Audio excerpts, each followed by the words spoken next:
having such a rarely achieved human birth, people will engage in that service, that sense gratification, then Kruminam Kyodantaram. What difference between the worldly stool and yourself?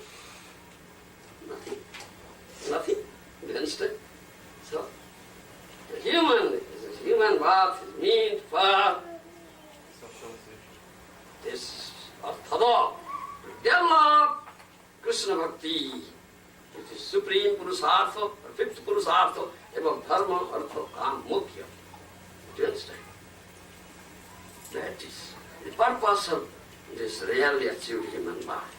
Do you understand? Bhajiva bulyasya samsara bhittari, bulyan hoile tumi vidyar bhari, Mahaprabhu.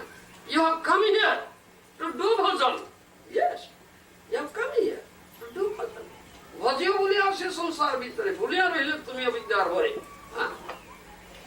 Being covered up with ignorance, cut up by snare of Maya, illusory energy, you have forgotten that thing. Yes.